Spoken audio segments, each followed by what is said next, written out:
పితామహ పత్రిజీకి నమస్కరించుకుంటూ స్వర్ణమాల అమ్మకు నమస్కారం. ఇక్కడ ఉన్నటువంటి ధ్యాన బంధువులందరికీ నమస్కారం. పిఎంసి ఏదైతే ఉందో దీనికి అందరం కూడా మన వంతుగా ప్రతి సంవత్సరం కానీ ఎప్పుడు కానీ ఇస్తూనే ఉండాలా.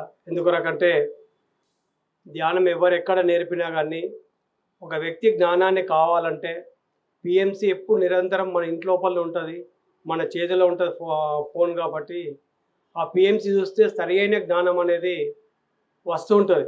అంటే మనం ఎన్ని ఇండ్లు ప్రపంచమంతా తిరిగి మనం చెప్పాలంటే సాధ్యం కాకపోవచ్చు. కానీ పిఎంసి ఏదైతే ఉందో ఫోన్లో చేతి లోపల ఫోన్ ఉంటుంది కాబట్టి, టెక్నాలజీ వచ్చింది కాబట్టి నిజంగా పత్రిజీ యొక్క దివ్య దృష్టి, దూరదృష్టి అని చెప్పచ్చు మనము.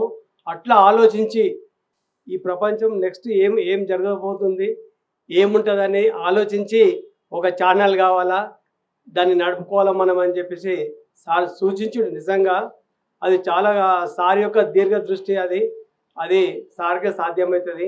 కాబట్టి దాన్ని సార్ అన్నట్టు నిరంతరం మనం దీన్ని రన్ చేస్తుంటే దీని కొరకు కారుగోణంగానే సరిపోదు. దానికి ఖర్చులు ఉన్నట్టు పిఎంసీ నడవాలంటే దీనికి ఖర్చులు ఉంటాయి.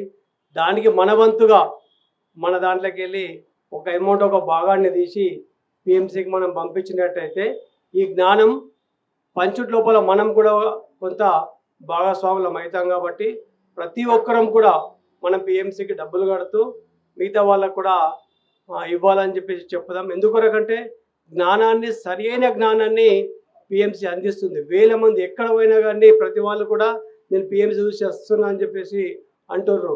అంటే ఈ జ్ఞానం నాకు కూడా ఇవ్వాలి ఏదైతుందో జ్ఞానం, ఎంతోమంది జ్ఞానము నేను వింటున్నా. అందరి జ్ఞానాన్ని మనం ఏదైతే ఉందో చదవాలంటే చదవలేము. అదే ఒకవేళ పిఎంసీ లోపల అయితే హాయిగా ఇంట్లో కూర్చుండి ఆ ట్రావెల్ లోపల కానీ ఫోన్ పట్టుకొని ఆ జ్ఞానాన్ని పొందగలుగుతున్నాం. కాబట్టి ఇది 3 కాలాల పాటు ఎప్పటికి కూడా పిఎంసీ ఉండేటట్టు మనం అందరం దీనికి సహాయము చేస్తూ మనము కృతార్థులమైదాం. Thank you.